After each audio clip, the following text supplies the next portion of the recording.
आज आवतन घ्या उद्या जेवायला या, आज आवतन घ्या उद्या जेवायला या. ओ एक नमन गौरा पार्वती हरभरा हर हर महादेव. कोण चिल्लावून राहिलं जी? अबे चिल्लावत नाही आहे. अबे आज बैलाची खान शेकणी आहे. बैलाचे खान शेका लागते, तुला माहित नाही का बे? म्हणजे काय करावं लागते? अबे तुपामध्ये आपले ते काय म्हणजे पैसाचे 3 पानं असते ना, पैसाचे पानं. त्या पैसाच्या पानाचे जे हे असते डेट, ते डेट तुपात भिजून ते टाकू असं मस्त ते बैलाचे खांदे शेका लागते. बैल आपल्यासाठी किती काम करते वर्षभर, म्हणून त्याच्या खांद्याची सेवा करायला लागते. त्याला खानशेकणी म्हणते.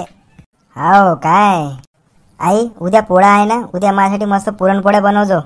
हो बैलासाठी तोच निवद द्या लागते, तुला बी तोच भेटन. म्हणजे मी का बैल होय काय? मी म्हणतो मालेकाले कायलेच तुम्ही टोरेटाले मारून राहिले. तुले काय बैल म्हणू का मी? तुले नाही म्हणतो बैल. बैल किती कामाचे असतील का, किती काम करते. तू आहे का कोण्या कामाचा? आप्पाजी तर तुम्हाला म्हणते जे नेहमी बायकोचा बैल आहे म्हणते लेखा तू. तू मोठी दात काढून राहिली हो. अरे चाबऱ्या, तू जास्त चाबर नको करू. उद्या पोळा आहे ना, जा पोळ्याची तयारी कर. बे गजा, झाले का तुझे बैल रंगून? आज पोळ्या किती वाजता भरणार आहे बे? काय माहित भाऊ, भरते का नाही भरत आज पोळ्या. पण काऊन गा? काय गा, इनमिन 4-5 जोड्यात राहिल्या का आपल्या गावात. लोकायला आता बैलाची गरज नाही राहिली ना का, सारे ट्रॅक्टर वापरते आता. अबे तर मग का ट्रॅक्टरचा पोळा भरणार आहे का? अबे लेका, बैलाचं काम बैलच करत असते. बैलाची बरोबरी ट्रॅक्टर काय मशीन काय कोणीच नाही करू शकत म्हटलं. हे गोष्ट एकदम खरी बोलला भाऊ. बैलाचं काम हे बैलच करू शकते, बाकी कोणीच नाही करू शकत. अरे बैलाशिवाय शेती होऊच नाही शकत ना का. शेती म्हणजे बैल आलाच. वर्षभर बिचारा आपली सेवा करते तो, आहे ना? बरोबर बोललो का नाही मी? एक तर दिवस येते बिचाराचा. चाल मग भेटू संध्याकाळी पोळ्यात. ये मग संध्याकाळी भेटू. ते झडत्या वडत्या पाठ करून यायचो, मस्त झडत्याचा मावला आहे संध्याकाळी.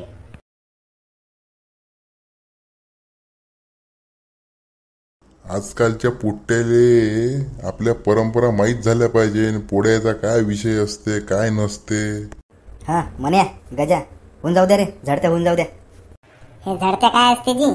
सध्याची लेटेस्ट झडती म्हणतो मी आता. बैना हो बैना, लाडाची बैना, लाडाच्या बहिणीला 1500 महिना. 1500 रुपयाचे खाते चायनीज आणि मी मारतो हो मा बैलाले वारणीस. एक नंबर.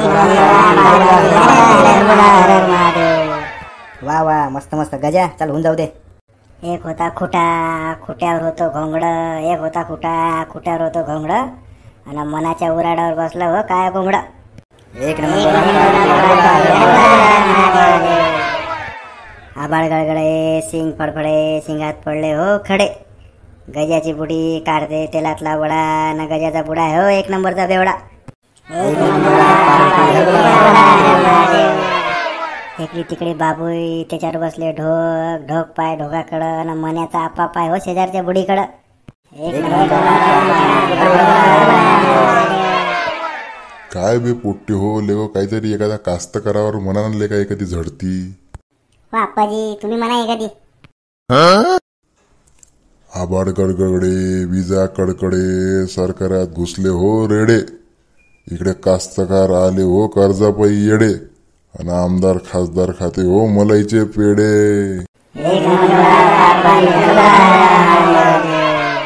वा आप्पा वा, एकच नंबर.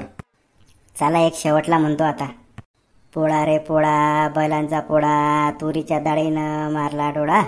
सरकार काही देईना, कारण शेतकरी आमचा आहे हो लयच भोळा. पोळा फुटला रे. बेगजा, चल पोळा सुटला, संध्याकाळी कुठं बसायचं आहे मग? परेल कुठे आहे आजची? हा टेरपाणी कुठे आहे? पाटलाच्या वाड्यात आहे म्हणते बा. चला रे, झेंडा मुंडी खेळायची आपल्याला.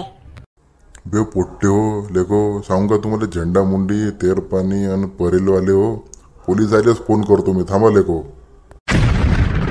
सर्व शेतकरी बांधवांना पोळ्याच्या हार्दिक हार्दिक शुभेच्छा. व्हिडिओ आवडल्यास आपल्या व्हिडिओ लाईक करा, शेअर करा आणि चॅनलला सबस्क्राईब करा.